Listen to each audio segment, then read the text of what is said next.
ইউনূসকে ডিফেন্ডও করতে চাই। সেটা হচ্ছে তিনি যাদেরকে নিয়ে কাজ করতেছেন সেখানে অনেক প্রতিক্রিয়াশীল শক্তি রয়ে গেছে এবং উনির দ্বারা সম্ভব হবে না, এটাও সম্ভব না। যদি বেনজির বলে থাকে 80% পুলিশে, আমি ধরে নেব 60% তো আছে। পুলিশ তো কথা শুনতেছে না। কোনো চুরি ডাকাতি রেপ অথবা হত্যার সাথে সরাসরি জড়িত ছিল সেটা প্রমাণিত না হয় তার অতীতে, আপনি একটা দেশে আসার পরে তার ব্যাপারে একটা কেস, আপনি একটা কেস রেডি করে ফেললেন, করে বললেন যে সে ডাকাত, সে চুর, তাকে আমি নিয়ে যাব, এটাকে পুরাপুরি এভিডেন্স দিতে হয়। সেই ষড়যন্ত্রে আমরা পা দিচ্ছি কিনা? সেই ষড়যন্ত্রটা ছিল যে বাংলাদেশকে একটা মৌলবাদী রাষ্ট্রে দেখানোর জন্য বিশ্বের কাছে। এই মৌলবাদী রাষ্ট্র হিসাবে আমরা যে নই তার প্রমাণ করতে পেরেছি গত 6 মাস। এখন আরেকটু কষ্টের ব্যাপার হচ্ছে যে বসুন্ধরা গ্রুপ আওয়ামী লীগের সময়ও সুযোগ নিয়েছে এবং বিএনপির সময়ও সুযোগ নিয়েছে, সেই গ্রুপেরই মালিক আজকে বৈষম্য বিরোধী ছাত্র আন্দোলনে যারা নিহত হয়েছে, শহীদ হয়েছে, তাদেরকে চেক দিচ্ছে এবং আমরা গ্রহণ করতেছি। এর চাইতে বেদনার কি হতে পারে শামীম ভাই? এটা জাতির জন্য শুধু বেদনা না, এটা কলঙ্ক, এটা একটা লজ্জার ব্যাপার।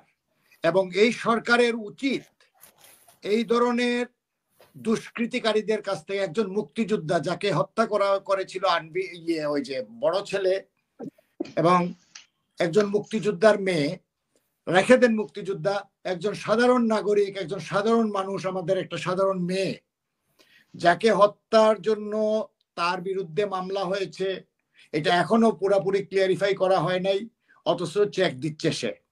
এবং শেখ হাসিনা থাকা অবস্থায় এই বসুন্ধরার মালিক দায়িত্বহীন ভাষায় বলেছে যে শেখ হাসিনা কে ওই যে সুমনের গানের আজকে তোমাকে চাই, কালকে চাই, তারপরে চাই, মনে হয় মামুন ভাই বলেছিল, আমি জানি না। শামীম ভাই আরেকটা বলি, এই বসুন্ধরা মালিকই বলেছিল ছাত্ররা জঙ্গি, সন্ত্রাসী, এদেরকে রুখতে হবে। থ্যাংক ইউ মামুন ভাই। এখন আসি আপনার প্রশ্নের উত্তরে। আমরা কি অসভ্য দেশে পরিচিত হতে চাই? আমরা কি অসভ্য দেশের তকমা নিতে চাই? আমরা সভ্য জাতি, আমরা বিচার করব, ফ্যাসিস্টের বিচার করব, আমরা আইনি প্রক্রিয়ায় যাব। আমরা সেই আইনি প্রক্রিয়া তো আপনি শুরু করছেন না বা করতে পারছেন না। আমি প্রফেসর ইউনূসকে ডিফেন্ডও করতে চাই। সেটা হচ্ছে তিনি যাদেরকে নিয়ে কাজ করতেছেন সেখানে অনেক প্রতিক্রিয়াশীল শক্তি রয়ে গেছে এবং উনির দ্বারা সম্ভব হবে না, এটাও সম্ভব না। যদি বেনজির বলে থাকে 80% পুলিশে, আমি ধরে নেব 60% তো আছে। পুলিশ তো কথা শুনতেছে না, এটাও সত্য। এবং বেনজির বলেছে 90% আর আসিফুল বলেছে 80%। হ্যাঁ, এটাও সত্য যে 60% এর উপরে আছে। কারণ তারা, আপনি যদি আমাকে অর্ডার করেন, ফর এক্সাম্পল, যে যাও এখানে গিয়ে দেখে আসো তো কে কে আছে, আমি যদি হাফ হার্টেড হই, আমি যদি আন্তরিক না হই, আমি কোনো ভাবে এটাকে অ্যাভয়েড করতে পারবো, এসে বলবো না ওখানে এমন কিছু না। পুলিশকে যে অর্ডার দেওয়া হচ্ছে, সেনাবাহিনীকে যে অর্ডার দেওয়া হচ্ছে, বিডিআর কে যে অর্ডার দেওয়া হচ্ছে বা অন্যান্য আইন শৃঙ্খলা বাহিনীকে, তারা কি সত্যিকার ভাবে আন্তরিক ভাবে সেগুলো মানছে বা মানতে চাচ্ছে? এটা হচ্ছে একটা বেসিক কোয়েশ্চেন। নাম্বার 2 হচ্ছে যে গোয়েন্দা সংস্থাগুলো, এই বাংলাদেশের সমস্ত রাজনীতিকে কলুষিত করেছে গোয়েন্দা সংস্থাগুলো। এই গোয়েন্দা সংস্থাগুলো বিভিন্ন জায়গায় বিচারকের বাড়িতে গিয়ে তাকে ব্ল্যাকমেইল করেছে, বলেছে তোমাকে হয় মেরে ফেলবো আর নাহলে তোমার পরিবারের এই ক্ষতি হবে, ওই ক্ষতি হবে, তোমাকে এটা করতে হবে। শেখ হাসিনা কি একা করেছেন? ডিজিএফআই তার সাথে যায় নাই, এই ডিবি যায় নাই, এসবি যায় নাই, ন্যাশনাল সিকিউরিটি এনএসআই যায় নাই। এদের বিচার কই? এই লোকগুলো এই সমাজে বিচরণ করতেছে। তারা আজকে আপনার মনে করেন, আপনাকে শেখ হাসিনাকে যারা মিসগাইড করেছে অথবা উনি মিসগাইড করেছেন যাদেরকে, তাদেরকে আপনারা ধরছেন না কেন? প্রফেসর ইউনূসের এই দুর্বলতাটা আমি মেনে নিচ্ছি যে তিনি পারছেন না অনেক কিছুই করতে, তাহলে উনি কেন একটা শক্তিশালী ক্যাবিনেট করতেছে না? উনি কেন এই ক্যাবিনেটের সংখ্যা বাড়াচ্ছে না? উনি কেন এত নিষ্ক্রিয়? এটার তো জবাব উনিকে জাতিকে দিতে হবে। উনিকে ছাত্ররা কত আশা করে নিয়ে আসছে যে উনি ঐক্যের প্রতীক। উনি ওনাকে কেন জবাবদিহিতার জায়গায় আনা হচ্ছে না, এটাই আমার প্রশ্ন ছিল আপনার কাছে। জি, ওনাকে কেন জবাবদিহিতার জায়গায় আনা হচ্ছে না? হ্যাঁ, উনিকে জবাবদিহির জায়গায় আনতে হলে এখন আমরাও চাই না যে উনির উপর এমন প্রেশার ক্রিয়েট হোক বা যেটা উনি করতে পারতেছেন না, কিন্তু উনির নিজস্ব বিবেক থেকে এটা তো বোঝা উচিত যে এই জাতি উনির কাছ থেকে কি আশা করেছে এবং তিনি এটা ডেলিভার করতে পারছেন কিনা। এখন আমি আসি আপনার প্রশ্নের উত্তর ইয়েতে, ভারত। দেখুন, যদি কেউ রাজনৈতিক আশ্রয়ে থাকে, যখন তারেক জিয়াকে বাংলাদেশ থেকে বাংলাদেশে নিয়ে যাবে বলে হম্বিতম্বি করছিল শেখ হাসিনার সরকার, তখন আমি বিভিন্ন টকশোতে গিয়ে বলেছিলাম এখানের ইউকের যে কোনো রাজনৈতিক আশ্রয় প্রার্থী ব্যক্তিকে ফেরত দেওয়া যায় না। এটা জেনেভা কনভেনশন বাধা দেয়, যদি না সে কোনো চুরি, ডাকাতি, রেপ অথবা হত্যার সাথে সরাসরি জড়িত ছিল, সেটা প্রমাণিত না হয় তার অতীতে। আপনি একটা দেশে আসার পরে তার ব্যাপারে আপনি একটা কেস রেডি করে ফেললেন, করে বললেন যে সে ডাকাত, সে চোর, তাকে আমি নিয়ে যাব, এটাকে পুরাপুরি এভিডেন্স দিতে হয়। হাসিনার ব্যাপারে আমাদের কাছে এভিডেন্স আছে, কিন্তু আপনারা ভালো করে জানেন যে ভারত বলতে পারবে, সরকার বলবে যে ঠিক আছে আমি দিয়ে দেব, কিন্তু ওখানে একটা মামলা হবে, কোর্ট এটাকে ঝুলিয়ে দেবে। হাসিনাকে ভারত ফেরত দেবে না, এটা আমি আপনাদেরকে একদম নিশ্চয়তা দিতে পারি। এই জন্য দেবে না যতক্ষণ পর্যন্ত না তারা বাংলাদেশে তাদের একটা অল্টারনেট সৃষ্টি করতে পারছে, তাদের অন্য একটা কলাম তৈরি করতে পারছে যারা ভারতের ইন্টারেস্ট সার্ভ করবে। সেই কলামটা যদি এসে যায় তাহলে হয়তো দেবে। তবে প্রফেসর ইউনূসকে তারা 1 নম্বর শত্রু মনে করে, কারণ এই প্রফেসর ইউনূস ভারতের আধিপত্যবাদের বিরুদ্ধে চ্যালেঞ্জ করেছেন। তার আগে কেউ চ্যালেঞ্জ করার সাহস করে নাই। যারা বলেছেন করেছেন এটা ঠিক না, কেউ প্রকাশ্যে করেছে, শেখ হাসিনা প্রকাশ্যে ভারতের আধিপত্যবাদের পক্ষে ছিলেন, কিন্তু অপ্রকাশ্যে প্রায় সবাই ছিলেন। এই জন্য ভারত প্রফেসর ইউনূসকে 1 নম্বর শত্রু মনে করে, এবং তারা মনে করে যে প্রফেসর ইউনূস যতদিন বাংলাদেশে মানে সরকারে থাকবেন ততদিন পর্যন্ত তাদের ইন্টারেস্টটা ক্ষতিগ্রস্ত হবে। এই জন্য তারা চায় যে বিএনপি হোক, জামাতে ইসলাম হোক, যে কেউ হোক, তাড়াতাড়ি যেন সরকারটা চেঞ্জ হয়, যাতে করে আমরা যথেষ্ট চাপ সৃষ্টি করতে পারি, যেটা তারা প্রফেসর ইউনূসের উপর পারতেছে না। সেটা হচ্ছে তাদের ইন্টারেস্ট। এবং এখানে পাকিস্তান মাঝখান থেকে বাগড়া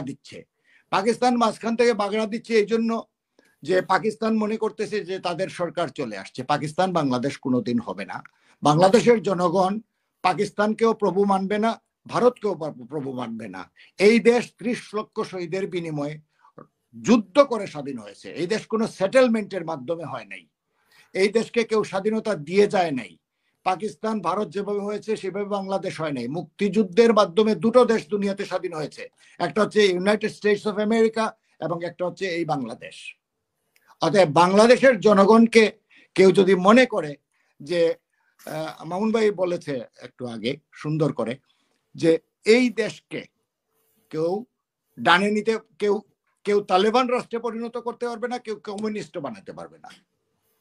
এই দেশের মানুষ সামাজিক সম্প্রীতিতে বিশ্বাস করে।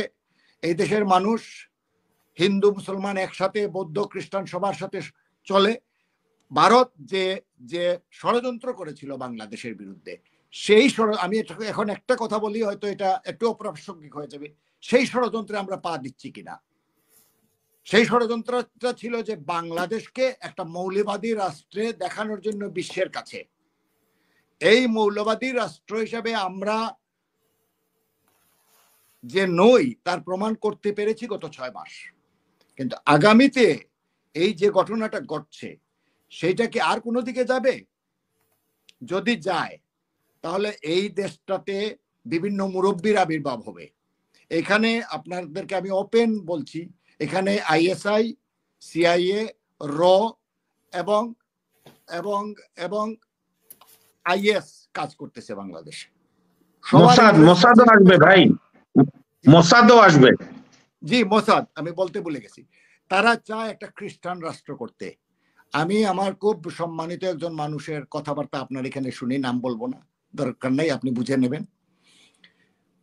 উনি বহুদিন থেকে বলে আসতেছেন যে বাংলাদেশের সীমানায় একটা খ্রিস্টান রাষ্ট্র করার জন্য, বাংলাদেশ সীমানা অর্থাৎ এই এলাকাটায় 7 সিস্টার বাংলাদেশ এবং মিয়ানমারের একটা এলাকা, এই ধরনের কেওস সৃষ্টি করার যদি সেই সুযোগ ঘটে যে বাংলাদেশে একটা বড় কেওস সৃষ্টি হলে এই দেশের মধ্যে দিয়ে সেভেন সিস্টারে অস্ত্র যাবে, মায়ানমারে অস্ত্র যাবে, এতে লাভবান হবে কে? এতে লাভবান হবে ইসরায়েল, এতে লাভবান হবে ভারতের অনেক বড় দেশ। সে তার ইন্টারেস্টটাকে সে কোনো না কোনো ভাবে রিপ্রেজেন্ট করে ফেলবে, যেভাবে সে 2024 সালের নির্বাচন, 2018 সালের নির্বাচন তাদের অ্যাডভোকেসির মাধ্যমে আমেরিকা মানতে বাধ্য হয়েছিল। আমেরিকান হাই কমিশনার অ্যাম্বাসেডার যে ছিল, তার নামটা আমার মনে নাই, সে কথা দিয়েছিল রাজনৈতিক নেতৃবৃন্দকে যে পিটার হাস যে কিছুদিনের মধ্যে আবার নির্বাচন হবে। কিন্তু ভারতের প্রেসারে ওই নির্বাচনটা আর হয় নাই, এবং 2024-এর নির্বাচনটাও ভারতের প্রেসারে। তো ভারত আমেরিকাকে যতটুকু, আমেরিকার উপর যতটুকু মানে প্রেসার ক্রিয়েট করতে পারবে বা যতটুকু বার্গেন করতে পারবে, আমাদের সেই ক্ষমতা নেই। তা আমাদেরকে খুব সাবধানভাবে খেয়াল রাখতে হবে যে বাংলাদেশে একটা গৃহযুদ্ধ, অরাজক পরিস্থিতি তৈরি করলে আমরা কি লাভবান হব? আমরা কি জঙ্গলি রাষ্ট্রে পরিণত হব? অসভ্য রাষ্ট্রে পরিণত হব? প্রফেসর ইউনূস কি এই লেভারেজটা নিতে পারবেন? এজন্য আমরা আশা করব, আমরা তাকে আবেদন করব, উনি আমাদের কাছে অত্যন্ত সম্মানিত এবং শ্রদ্ধার মানুষ। যে কথাগুলো বলছি সেই কথাগুলো কোনো মান অভিমানের কথা না, সেই কথাগুলো আমার দেশপ্রেম থেকে, তার প্রতি শ্রদ্ধার থেকে বলছি। তাকে, তার উচিত he should stand for the state, এবং তার উচিত একটা ক্যাবিনেট করা যেখানে সত্যিকার অর্থে যারা দেশ চালাতে পারে সেই ধরনের মানুষদেরকে নিয়ে একটা সুন্দর ক্যাবিনেট করবেন, উপদেষ্টা পরিষদকে বাড়াবেন এবং যোগ্য লোকদেরকে বাছাই করবেন। একসময় উনি বলেছেন, মেনে নিলাম যে তাড়াহুড়ার মধ্যে উনি করে ফেলেছেন, উনি পারেন নাই, এখন তো সময় আছে। এখন উনি কেন যোগ্য লোক, বাংলাদেশে কি যোগ্য লোকের অভাব আছে? কেন উনি যোগ্য লোকদেরকে, নিরপেক্ষ লোকদেরকে নিচ্ছেন না? এটা তাকে করা দরকার ইমিডিয়েটলি, এবং সবচেয়ে বেশি দরকার যে কারণে রক্ত দিল এতগুলো ছাত্র এই 24-এর শহীদ, সেই কারণটা কি সংস্কারের জন্য না? শুধু নির্বাচনের জন্য তো নয়, এই সংস্কারগুলো দৃশ্যমান হতে হবে। বিচার বিভাগ, আপনার প্রশাসন, আপনার নির্বাচন, সবকিছু কিভাবে সুষ্ঠুভাবে করা যায় তার জন্য উনিরা চেষ্টা করতেছেন, এবং 8 তারিখ বোধহয় উনিরা করবেন। কিন্তু এটা এত ডিলে ডালা হলে চলবে না, এইভাবে চলবে না। মানুষ দেখতে হবে, মানুষ ফ্রাস্ট্রেটেড হচ্ছে, এটা সত্য কথা, কারণ মানুষ কিছু দেখতে পাচ্ছে না। সব নীরব থাকলে তো হবে না, আপনার ভিতরে কি আছে সেটা তো আপনাকে জাতিকে জানান দিতে হবে। আপনি পরিবারও যদি হয়, জি, আপনার পরিবারেও কিন্তু আপনি যদি আপনার বাচ্চাদেরকে উৎসাহ উদ্দীপনা না দেন, তাহলে কিন্তু ওরা ফ্রাস্ট্রেটেড হয়ে যায়। তো আমার আবেদন থাকবে যে আমরা এই পরিস্থিতি থেকে বেরিয়ে আসব। আমরা মব কালচার, এই যে অসভ্য, বাংলাদেশের গায়ে অসভ্য তকমা আমরা দিতে চাই না। আমরা তৌহিদি জনতার নামে, তথাকথিত তৌহিদি জনতার নামে মানুষকে অত্যাচার করা, নারীকে অত্যাচার করা, মানে ওই গ্রামের অসহায় মানুষকে অত্যাচার করা, এসব শক্ত হাতে বন্ধ করতে হবে। আপনি এজাইলাম নিয়েছেন, একটা স্বৈরাচারী সরকার আপনাকে দেশ থেকে বের করে দিয়েছে। এখন তো স্বৈরাচারী সরকার নেই। এখন আপনি দেশে যান, গিয়ে উপদেষ্টা হন বা ছাত্র নেতা হন বা রাজনৈতিক নেতা হন, বাংলাদেশের সার্বিক পরিস্থিতি আপনি ওখানে যান, ওখানে গিয়ে বুঝেন। আপনি এখানে থেকে, আপনাকে আমরা কন্ডেম করছি না, আপনি এখানে থেকে যতটুকু বুঝবেন তার চেয়ে তো অনেক বেশি বুঝবেন ওখানে গেলে, বাস্তব পরিস্থিতি দেখতে পারবেন। তো আমাদের অনুরোধ থাকবে উনিরা গিয়ে ওখানে নেতৃত্ব নিক, এটাই।